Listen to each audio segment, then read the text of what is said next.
মমতা বন্দ্যোপাধ্যায় বুঝে গেছে 2026 মমতা বন্দ্যোপাধ্যায়ের নয়। তাই তো বিজেপির রাম মন্দিরের সঙ্গে মমতা বন্দ্যোপাধ্যায় মুসলমান, খ্রিস্টান, জৈন, আদিবাসী, দলিত, হিন্দুদের করের টাকায়, আমার কোষাগারের টাকায় জগন্নাথ মন্দির করতে হচ্ছে। আর আমার বাংলার বেকার যুবকদের বাটি নিয়ে রাস্তায় বসে থাকবে। আর 26,000 যে আমার ভাইদের চাকরি চলে গেল, তার চোখের জলের উত্তর মমতা বন্দ্যোপাধ্যায়কে দিতে হবে না? ওয়াকফ বিলে মমতা বন্দ্যোপাধ্যায় সংখ্যালঘু ও মুসলমানদের ঠকালেন। তার দলের 3 জন সাংসদ পার্লামেন্টে যে বিল পাস হলো, 3 জন সাংসদ সেই পার্লামেন্টের ওয়াকফ বিলে ভোট দিলেন না। আর মমতা বন্দ্যোপাধ্যায় জগন্নাথ মন্দির তৈরি করে বিজেপির সঙ্গে পাল্লা দিচ্ছে। মোদি বড় না আমি বড়, মোদি তৈরি করেছে রাম মন্দির। ভারতবর্ষের মানুষ দুগলে থাপ্পড় মেরে বুঝিয়ে দিয়েছে এ দেশ ধর্মনিরপেক্ষ দেশ, এ দেশ হিন্দুর দেশ, এ দেশ মুসলমানের দেশ, এ দেশ আদিবাসীর দেশ, এ দেশ আমাদের ধর্মনিরপেক্ষ দেশ। এখানে রোখা যাবে না। দুগালে থাপ্পড় মেরে 240-এ থামিয়ে দিয়েছে। আর মমতা বন্দ্যোপাধ্যায় তিনি যদি মনে করেন এই বাংলার গরিব, খেটে খাওয়া, শ্রমজীবী, আদিবাসী, দলিত এবং মুসলমান সবার করের টাকায় আমার বেকার যুবকের পেটে লাথি মেরে, জব কার্ড বন্ধ করে, রেশনের চাল চুরি করে, বালি চুরি করে, গরু পাচার করে যদি জগন্নাথ মন্দির তৈরি করে যদি দুর্নীতিকে ঢাকা দেয়, তাহলে পশ্চিমবঙ্গের মানুষ 2026 সালে মমতা ব্যানার্জির তৃণমূলকে দু গালে থাপ্পড় মারবে। আমরা কেউ ভালো নেই। পুলিশের একটা অংশ দালালি করছে এই সরকারের, তার ডিএটা বাকি আছে। পুলিশও বুকে হাত দিয়ে বলতে হবে তারও পরিবারের তার রাজকন্যা আছে, তার বাড়ির মেয়ে আছে। আমার আদিবাসী পাড়ার আমার বোনেরা আছে। তাপসদা অনেক ছেলে মেয়েদেরকে পড়াশোনার ব্যবস্থা করে দিয়েছে উচ্চ শিক্ষায়। আমার আদিবাসী, দলিত, মুসলমান ঘরের তার ঘরের রাজকন্যা আছে। রাতের অন্ধকারে, রাতের বেলায় টিউশনি করতে যেতে হয়, কিন্তু মমতা বন্দ্যোপাধ্যায় একজন মহিলা মুখ্যমন্ত্রী হিসাবে তিনি আমাদেরকে নিরাপত্তা দিতে পারলেন না। আমার যে তিলোত্তমা বোনটা রাজিকরের হসপিটালে, তাকে ক্ষত বিক্ষত করা হলো ডিউটিরত অবস্থায়। আমরা দেখলাম তাকে নেকড়ের মতো, হিংস্র নেকড়ের মতো তাকে ছিঁড়ে কামড়ে তাকে খুন করা হলো, তাকে ধর্ষণ করা হলো।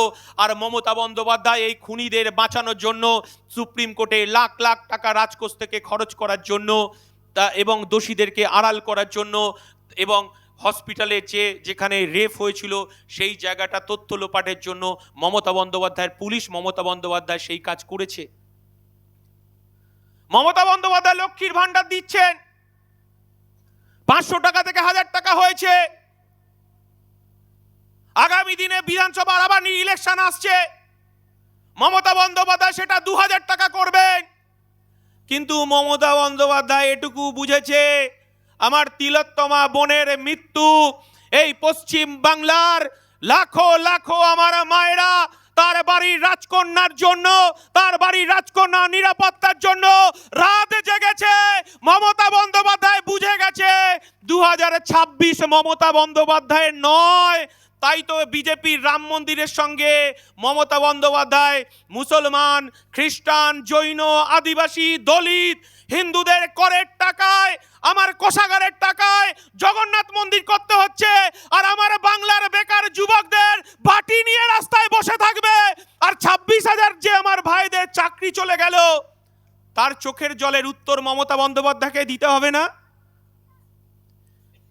বালু মল্লিক, জ্যোতিপ্রিয় মল্লিক, গরিব, খেটে খাওয়া, আদিবাসী, দলিত মানুষের তাদের রুটি রুজি, রেশনের চাল ডাল, তাদের খাদ্যদ্রব্য, আটা চুরি করে জেল খাটলো।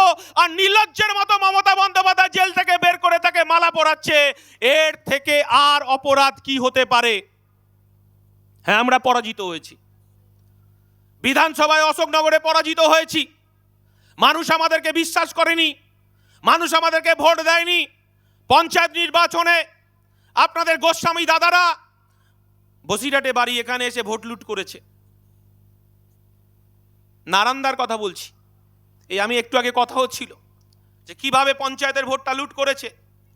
লোকসভায় তৃণমূল বলল যে বিজেপিকে রুখতে হবে, আর আমরা বিশ্বাস করলাম বিজেপিকে রোখার জন্য তৃণমূলকে ভোটটা দিলাম সবাই। কিন্তু ওয়াকফ বিলে মমতা বন্দ্যোপাধ্যায় সংখ্যালঘু ও মুসলমানদের ঠকালেন। তার দলের 3 জন সাংসদ পার্লামেন্টে যে বিল পাস হলো, 3 জন সাংসদ সেই পার্লামেন্টের ওয়াকফ বিলে ভোট দিলেন না। আর মমতা বন্দ্যোপাধ্যায় জগন্নাথ মন্দির তৈরি করে বিজেপির সঙ্গে পাল্লা দিচ্ছে। মোদি বড় না আমি বড়, মোদি তৈরি করেছে রাম মন্দির। ভারতবর্ষের মানুষ দুগলে থাপ্পড় মেরে বুঝিয়ে দিয়েছে এ দেশ ধর্মনিরপেক্ষ দেশ, এ দেশ হিন্দুর দেশ, এ দেশ মুসলমানের দেশ, এ দেশ আদিবাসীর দেশ, এ দেশ আমাদের ধর্মনিরপেক্ষ দেশ। এখানে রোখা যাবে না। দুগালে থাপ্পড় মেরে 240-এ থামিয়ে দিয়েছে। আর মমতা বন্দ্যোপাধ্যায় তিনি যদি মনে করেন এই বাংলার গরিব খেটে খাওয়া শ্রমজীবী আদিবাসী দলিত এবং মুসলমান সবার করের টাকায় আমার বেকার যুবকের পেটে লাথি মেরে জব কার্ড বন্ধ করে রেশনের চাল চুরি করে বালি চুরি করে গরু পাচার করে যদি জগন্নাথ মন্দির তৈরি করে যদি দুর্নীতিকে ঢাকা দেয়, তাহলে পশ্চিমবঙ্গের মানুষ 2026 সালে মমতা ব্যানার্জির তৃণমূলকে দু গালে থাপ্পড় মারবে। এই কথা বলে আজকে শ্রমজীবী মানুষ, খেটে খাওয়া দলিত আদিবাসী উদ্বাস্তু মানুষের সঙ্গে আইএসএফ আছে, তাপস ব্যানার্জির আগামী দিনেও থাকবে। এই কথা বলে ঐক্যবদ্ধ আন্দোলন, ঐক্যবদ্ধ সমাজ ব্যবস্থা, ঐক্যবদ্ধভাবে আমাদের লড়াই করে আগামী দিন আমাদের গরিব খেটে খাওয়া শ্রমজীবী মেহনতি মানুষের হবে। এই কথা বলে সকলকে সংগ্রামী অভিনন্দন জানিয়ে হিটলার আপনারা নাম শুনেছেন? হিটলারের নাৎসি বাহিনী পরাজিত হয়েছে। আর সবে তো মমতা বন্দ্যোপাধ্যায়ের 2 পয়সা 4 পয়সার নেতারা আমার গরিব খেটে খাওয়া আদিবাসী দলিত মানুষের তার রুটি রুজির অধিকার কেড়ে নিয়েছে। এই কারণেই আজকে তাপস ব্যানার্জি যে সভা আজকে করছে, এই সবার তাৎপর্য এটাই যে গরিব মানুষের পেটে ভাত দাও, গরিব মানুষের অধিকারকে বুঝিয়ে দাও, গরিব মানুষের শ্রমজীবী ঐক্য গড়ে তোলো, মানুষের কথা বলার অধিকার, তার রুটি রুজির অধিকারকে ফেরত দিতে হবে। আজকের এই সভার তাৎপর্য এখানেই। অনেকেই এই মিটিংটাকে বন্ধ করতে চেয়েছিলেন, কিন্তু আইএসএফ মিটিং করবে, মিছিল করবে, যতই আঘাত আসুক, যতই আক্রমণ আসুক, যতই জেলের ভয় দেখানো হোক, যতই জেলে আটকে রাখার ব্যবস্থা করা হোক, ইন্ডিয়ান সেকুলার ফ্রন্ট সে বনে হোক, জঙ্গলে হোক আর খাদানে হোক, গরিব খেটে খাওয়া শ্রমজীবী আদিবাসী মানুষের ঐক্যকে সুদৃঢ় করার জন্য এই রকম সভা আরো 1000 বার হবে। পুলিশ প্রশাসনকে এই কথাটা বলে যেতে চাই। এই সভাটা তাপসদা শহরের বুকে করতে চেয়েছিল। অনেকগুলো মাঠের অপশন পুলিশ প্রশাসনকে দেওয়া হয়েছিল, কিন্তু পুলিশ প্রশাসন বলছে সভা করতে দেওয়া যাবে না। সেই কারণে মেন রাস্তা থেকে অনেক দূরে আমাদেরকে সভা করতে হলো। কিন্তু আজকের সভা থেকে আমাদের এই বক্তারা যে বক্তব্য রাখবেন, কারণ আমরা এই মুহূর্তে শ্রমজীবী মানুষ তার কাজ হারিয়েছে, গ্রামের খেটে খাওয়া শ্রমজীবী মানুষ, শহরের খেটে খাওয়া শ্রমজীবী মানুষ দৈনন্দিন কাজ হারিয়েছে এবং কাজ হারাচ্ছে। এবং আপনারা জানেন, যারা 100 দিনের কাজ করতেন, এই রাজ্য সরকার সেই কাজের অধিকারটুকু চুরি করে কেড়ে নিল, গরিব মানুষের মুখের অন্নটা কেড়ে নিল, আর বিজেপি কাজটাকে বন্ধ করে দিল। 2011 সালে এই রাজ্যের মানুষ মমতা বন্দ্যোপাধ্যায়ের উপর ভরসা রেখেছিলেন, কারণ মমতা বন্দ্যোপাধ্যায় বলেছিলেন সব হাতে কাজ চাই, সব পেটে ভাত চাই। 34 বছরের বামফ্রন্ট সরকারকে মানুষ বিশ্বাস করেছিলেন। মমতা বন্দ্যোপাধ্যায় স্লোগান দেয়ালে দেয়ালে, অশোকনগরে রাস্তায় রাস্তায়। আমরা দেখেছিলাম যে নতুন একটা পরিবর্তন আসবে।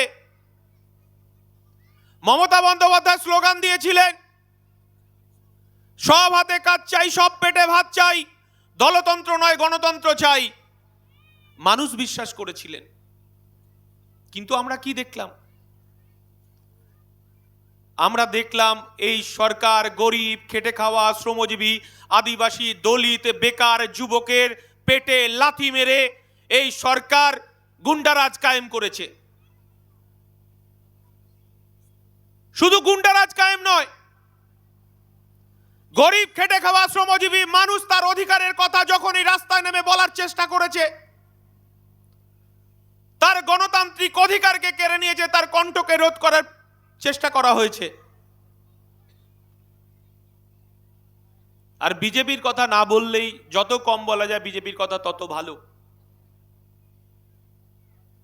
কারণ এই অশোকনগর, হাবড়া, বারাসাত, সীমান্তবর্তী এলাকা, বনগাঁ, বাগদা, চাঁদপাড়া থেকে শুরু করে ঠাকুরনগর, এই এলাকা জুড়ে মানুষ উদ্বাস্তু আন্দোলনের পীঠস্থান হিসেবে আমরা ছোট থেকে জেনে এসেছি।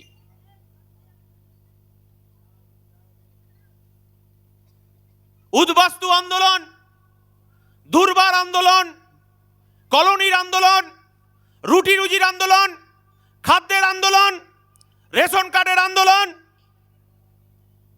ভোটাধিকারের আন্দোলন আমরা দেখেছি। মানুষ আন্দোলনের মধ্য দিয়েই এলাকার মানুষ এখানে কলোনি গড়ে তুলেছে। আমরা দেখেছি মানুষ তার বেঁচে থাকার অধিকারটুকু পেয়েছে। কিন্তু 2011 সালের পর মানুষ তার যে পাট্টা পেয়েছিল, মানুষ তার মাথা গুঁজে থাকার যে অধিকারটা পেয়েছিল, তাদের পাট্টা পর্যন্ত তৃণমূলের নেতা, তৃণমূলের দালালরা সেই পাট্টা লুটছে। কে প্রতিবাদ করবে? কে রাস্তায় দাঁড়িয়ে তার প্রতিবাদের আওয়াজ তুলবে? যিনি প্রতিবাদের আওয়াজ তুলেছেন তারই মুখটা বন্ধ করে দেওয়া হয়েছে। রাতের অন্ধকারে তার বাড়িতে পুলিশ গিয়ে তার দরজায় টোকা মেরে তাকে শাসানো হয়েছে। তার যে রুটি রুজি কাজ করে, শ্রমিকের কাজ করে, কাজটাকে বন্ধ করার ব্যবস্থা করা হয়েছে। এই জিনিস আমরা দেখছি প্রতিনিয়ত চোখের সামনে। প্রতিদিন আমরা এই জিনিস আমরা দেখতে পাচ্ছি। ভ্যান চালক থেকে শুরু করে, টোটো চালক থেকে শুরু করে, অটো চালক থেকে শুরু করে, রাস্তায় নামলে তার শ্রমের বিনিময়ে সে তার সংসার চালানোর জন্য তৃণমূলের পার্টি অফিসে এই রোডের কমিশন হিসাবে 30,000, 40,000, 50,000, 1 লাখ টাকা দিয়ে আসতে হচ্ছে তৃণমূলের নেতাদেরকে। এই জিনিস দিনের পর দিন চলতে পারে না। এবং উদ্বাস্তু আন্দোলনের পীঠস্থান অশোকনগর। প্রত্যেককেই আজকে মে দিবসে, এবং বিশেষ করে যারা প্রশাসনিক আমাদের পুলিশের যারা আছেন, প্রত্যেককেই আমাদের আজকের মে দিবসের তাদের আন্তরিক শুভেচ্ছা, ইনকিলাবি শুভেচ্ছা। আজকের এই সভা, অনেকে ভাবতে পারেন, অনেকে চিন্তা করতে পারেন যে তাপসদার আবার কি হলো, এই সভাটা আজকে আবার কেন করছে? কারণ আজকের দিনটা সারা বিশ্বে ঐতিহাসিক মে দিবস হিসেবে পালিত হচ্ছে। শ্রমজীবী মানুষ, খেটে খাওয়া মেহনতি মানুষ তার অধিকার সুরক্ষিত করার জন্য আজ থেকে 200 বছর আগে 8 ঘন্টা কাজের দাবিতে রক্ত ঝরিয়েছিল।